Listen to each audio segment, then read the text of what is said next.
Oh,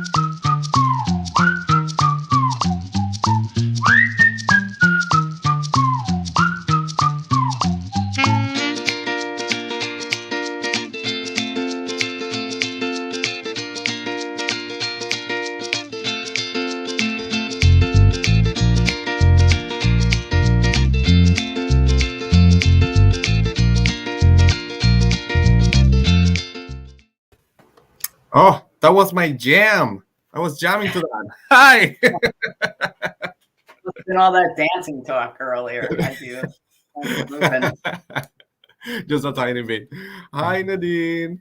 Hey, Jonathan. How are you today? I'm good. I was just jamming a little bit with our intro. Yeah, it's hard. It's hard not to move when that's playing. No, you know what? I'm gonna say it later. But welcome everyone to another Askable Adults Live, the show where we talk about all about sex ed, community, and schools. School? My school. We're gonna be talking about school a lot today, Yes, so we we'll are. see. But before going to our full conversation, our usual acknowledgments and recognitions, and that is that Black Lives Matter today and always. Yes. Yes. Um, Say it loud. Yes. Black Lives Matter. I got the greatest Black Lives Matter. I'll have to bring it in for you tomorrow. Show it to you tomorrow. Ooh, ooh, but what is that? A little gift from somebody. Oh, Yeah. that's cool. Great. It was. And speaking about that, I have to go back to the library and check the title of a book. It's about um I mentioned it to you, Nadine. It's about uh, uh wait, queer African American activists throughout history, and like their importance, their lives. I need to check that out again. I don't know why I didn't made a note, but sounds very interesting. And I think it's not Black history; it's like human history. But Black history is human history. exactly. We just seem to have forgotten about that for a couple hundred years. Exactly. So it's part of the education that we need to do. Yes, we need to expand our foundation. Yep. So who is this? Who are these people that are talking to you again? This Tuesday. My name is Jonathan. I use he, him, and L pronouns, and I'm the Youth and Health Resource Center coordinator for Berks Teens Matters. And with me, my name is Nadine, and I am the community liaison with Berks Teens Matter. I use they and their pronouns, and I just want to say out loud, I know we're going to say it later, but you are the health resource coordinator, and you are actually situated, not in this moment, but most days, not Tuesdays, but most of those other days, Monday, Wednesday, Thursday, and Friday, in the Health Resource Center at Reading High School. Also available to the rest of Berks County by virtual. And for that virtual, we're going to be doing it by appointment, but and you can just reach out to us through all of our social media, and we can schedule an appointment. But I'm so happy to be in person. It feels weird, and I've been at the high school. I was there through the summer, but of course there wasn't as many students. There wasn't that many people not even students, even teachers. Like there was not that many people in the building. And now we're back. And although I'm not a student, so my experiences are different. I think there's a certain level of like a little bit of anxiety happening because suddenly being in a building with that many people moving around, it can be something. And take your breath away. Absolutely. And it did.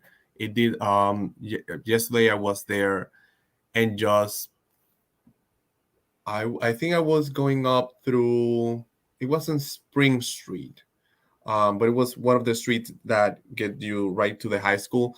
and just seeing students walking, it was Mm, like, oh my god, oh my god, it's actually happening, it's happening. This is yeah. abort. But it was a sight, and seeing the steps of the Reading High School, full of students, it was impressive. It was inspiring. Mm, And it was like, oh my god, we're back. We're back in action. yeah. It was it How was nice. it was nice. Um, but we've been talking a little bit, and this is all related to our to today's topic, back to school. And this school year, Yes. there's a lot of trusted adults, parents and non-parents alike, who are thinking about maybe boundaries and consent. Many may not be thinking about those exact words, and many more may not be even making the connection to sexual health. But with COVID, and of course all the variants like the Delta, and vaccinations being priority health topics still, those concepts are on a lot of people's radars this year. I think that is so. And as many challenges as this back to school year presents, I think because of those things you just mentioned, it really does present an amazing opportunity, because these public health conversations that we're having about the topics of COVID and Delta and vaccinations and all that stuff, these public health conversations, they like kick the door wide open for conversations about healthy relationships. It really creates an opportunity to start these conversations with young people at any age. I might mean even starting pre-K and on up, to introduce the vocabulary words that are foundational to healthy relationships. And those vocabulary words being boundaries and consent. Yep, yep. Being able to talk about these topics are basic life skills. It's foundational to the way we show that we care about respect, that we care and respect others as well as ourselves. For example, wearing a mask when in public settings and closed spaces, or even claiming personal space. Yeah. We do this all for our own and for others. So, speaking to all of our youth about the right to have their own boundaries is imperative to forge better and healthier relationships. Um, Yeah, yeah, I would just say, like, and especially after so much time, for so many being outside of school, this new chapter might be overwhelming coming back into school, and we really have to consider that, even if we've been out and about in other ways. Just as you were describing, coming back to school may represent that we don't get, well, you weren't describing this, but we don't get the usual naps during the day. We mhm, have to be surrounded by people we haven't seen in a while, and sometimes by people that we don't even know. We all of a sudden have a specific structure to the day, and we're required to use our computers less of the time, and our hands and our actual bodies in movement, so much more. yeah. You know? And I will also add something that I noticed through the whole pandemic, since the students were, or the students that we knew of were virtual. Many of them that were in the ages that they could work, they were actually working. So now we also need to have that in our minds, that some of these students have been working throughout the Good point. pandemic, and now of course they don't want to leave that, so they will now have to juggle between work and going back to in-person school, which is something that they weren't doing. So maybe they had more flexibility to be a little bit more comfortable. They were home, they were doing their classes while at home, but now they Yeah. have to juggle all that in on top of being in person at the school. Hmm. So I think that's also something to consider. Yeah. Yeah, that's a really good point. And I think a lot of adults can relate to that. Not all adults, certainly, but some adults who maybe were working from home for periods during the pandemic and then coming back into their offices and things. Not that they weren't working just as hard and sometimes even much harder at home, but they had oftentimes had those who had that situation, oftentimes had some flexibility in terms of how and when they did their work, as opposed to like a more structured kind of environment and having to be at a certain place at a certain time, and trying to balance, or learning again how to balance the tasks of daily living and the tasks of being in a structured workplace. So yeah, So pretty challenging. it's so interesting that now I just heard you and I was like, oh, making a connection between similarities in the lives of adults and teens. Like, that's a great conversation starter. It sure is. Yeah. But in all this that we're talking about, it's also thinking that now we have to use, or well, now many of the students who maybe weren't working or were just used to use their mask at work, now they have to use their mask in school. So this is also another setting. We're not used to walking. Maybe we are used to going, I don't know, to do groceries and see people with masks, but now we're also seeing people all day at school wearing masks. We need to again be mindful of washing our hands with water and soap, and in when we can do that, then also using hand sanitizer, and also be surrounded by people, but at the same time not being all touchy with each other. A lot of students, they want to express their affection, they want to hug, they want to be really in close proximity. Yeah. And Especially also, if they haven't seen each other for like a very long time, to actually see each other face to face, that Mhm. urge, that impulse, without thinking even, to get Yeah. that close. Yeah. And depending on the school district, they may have different protocols and procedures. So knowing them at the beginning could maybe ease some of the anxiety that comes back to school. But we wanted to provide a couple of practical tips to return to the classrooms. Yes. Do you want to start, Nadine? Sure. First practical tip, which is good for any year, but I think especially for this year, is to set small and manageable goals for yourself. Some students might be returning to a familiar school, but others might find themselves that this year they're going into middle school or they're going into high school for the first time.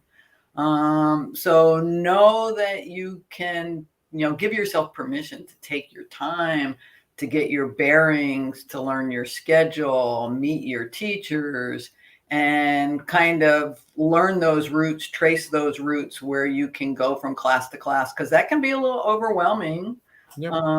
especially when you're doing it for the first time. But I'm going to imagine, even if you haven't done it for a while, it can overwhelm. So make it small and manageable, and don't give yourself a hard time if it takes some time. Give yourself that space. Yep, absolutely. Something that happened yesterday, for example, I was helping a teen, and mind y'all, like and You come didn't go out of to, the you're not closet. a Reading Yeah, High graduate, right? I'm gonna come out of the closet here. I'm terrible with directions. Don't ever take a direction from me, like a physical direction. I don't know how I come to work every day. Like I just told you, I usually walk with my GPS because my sense of direction is 2 blocks down non-existent. the street. Pretty much, you will see me. You probably will see me just like, I hear? Yes. Okay. No, it was the other side. I'm bad. Directions and math is not a synonym of Jonathan. So, so yesterday I had to help a teen at the high school find their classroom. I did it not without asking three people on the way there, just like, But hey, you where did do I it. need? And it was as simple as just walk that way. Just walk that way and you're gonna find it. I had to ask three people because I was like, what what if I forget? Let me just refresh. Anyway, so I had to ask. I took this team to this place, and while we were going from classroom to classroom because there were some changes, this team told me that this is their first time in person since a year and a half. That was their first time at the high, and they just moved to this country, and they don't speak English or not that much English to really ask a lot of questions, understand the answers, and use it. Use it. Um, and I was like, oh my god! And I noticed that there was a lot of students, more than I've ever heard before at the high, speaking Spanish. And this is ninth graders, 10th graders asking each other, like, hey, you speak Spanish? I have a question. Do you know where this is? And they're like, oh no, and this is my first day. It was nice because they were forming groups, but at the same time, I realized a lot of these teens are new to the school and even to the country. Mm-hmm. So, set small and manageable goals. Just is one day at a time. Mm-hmm. And I think you mentioned teachers. So, Yes. since you mentioned teachers, learning, taking time to meet the counselors and the social workers, for example. Counselors, social workers, and other services that your school provide can be really helpful, not only for you, but also for your fellow classmates.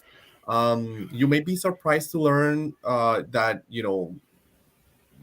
your school has different services, offices. Maybe you even find that your school has an office that you can go and ask questions about relationships, consent, sexual health. Um, yes, I'm talking about the health resource center, the HR, and is located at the health room. Okay. In the 138 room, door number 5. That's the HRC. Monday, Wednesday, and Thursday from 9:30 to 3, and Fridays from 11:30 to 3. And you might find yourself, asking questions that you didn't dare to ask anyone else. To an Askable adult. It's completely free of judgment and shame, and that doesn't exist at the HRC. So maybe you can find different services that are tailored to what you need in clubs, and there's a lot of stuff A lot of stuff. to be Yes. discovered at this school. Yes. And another tip, which leads right into what you were just talking about in terms of taking the time to meet your counselors and social workers and other staff that are there to help support you, is to know that it's okay to ask for help.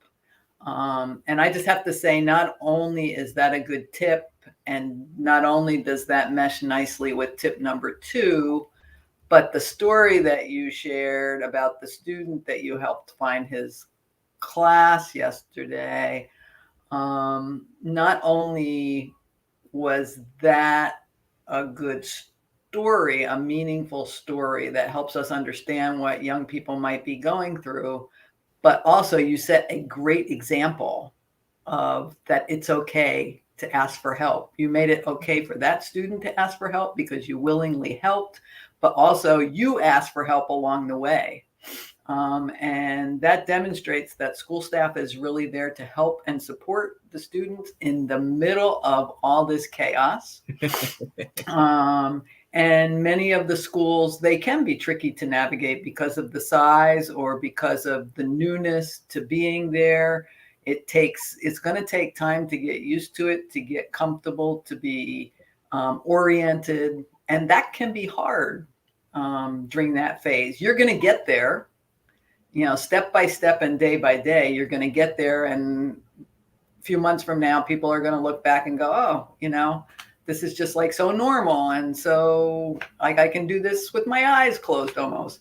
But it's okay to ask the teachers for directions, to ask the counselor for help understanding your schedule, to reach out to another student and ask them, like, hey, did you catch that? Did you understand what they were saying? Can you explain it to me? We all need each other. And one of the great things of remembering coming back into community this way is that we have the opportunity to help and support each other. Exactly. And how do you support yourself?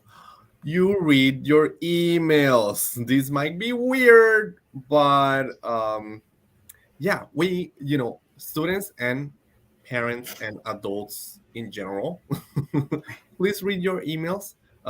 There's a chance that teachers will provide information at their classrooms, or, for example, the Remind app or Class Dojo, any of those um, uh, communication services. But sometimes the administration will send information to the email. So creating a habit of checking it regularly will not only help you to stay informed, but also it helps for the future, because if you're planning on um, going to college or applying for a job, most of the times the communication will be through email. Or if you're just waiting for a coupon to go and do a little bit of shopping, sometimes they come in the email. Jonathan, I wish you would have told me that yesterday or maybe 2 or 3 days ago, because late yesterday afternoon I found an email in my inbox that had come previously. And yeah, it's important to read your emails. You should do that, not every 10 minutes, but Yeah. probably at least 2 or 3 times a day. Check in and see what's there. Um, Another tip, and I think this might be, we could probably have many more tips, but we're trying to keep it simple. So get involved. And you alluded to this a little bit earlier, that one of the best things that schools can offer, aside from education, of course, is extracurricular activities. And you can meet new people, you can share your interests, you can sometimes learn a new skill or just have fun. But mostly clubs and school groups offer you a good sense of belonging, and it's important to really check those out, you know? And I think this bring us, back in a full circle to the concept of boundaries and consent. Because while we started today's conversation talking about boundaries and consent in the physical sense, there is also the mental and emotional aspect of boundaries and consent. Um, like the first tip that you mentioned, Nadine, Mhm. about setting small and manageable goals. How much mental and emotional energy do we have to commit to whatever project is over a set amount of time? That is another way of framing consent and boundaries, because it's consciously choosing how much of yourself you can realistically give to something, and not um, overwhelm yourself. Overwhelming yourself. Yeah, when you think about it, really, even though we were talking like in the physical sense, like tip two about meeting your counselors and tip three about asking for help, I can see how they also relate to consent and boundaries, but maybe in the opposite way that we usually think about it. Because like reaching out to meet your counselors, asking for help, they're both ways of expanding our boundaries. As opposed to setting a boundary that we don't want anybody to cross, we're actually widening our circle and inviting other people in, basically giving them permission, which is also known as consent, to allow them to provide us with some guidance, support, or maybe just be a listening ear. Not like if I come to the Health Resource Center, you're not going to tell me what to do. That would be like a boundary violation. But it's going to be a space where, you're going to give, I know it's not a huge space, but like physically, but mentally, emotionally, space where I can hear myself think out loud. You might reflect back to me some of the things that I'm saying out loud. And that tends to make things more clear, and, may help me figure out what I need to do. Again, for example, read the emails and stay informed.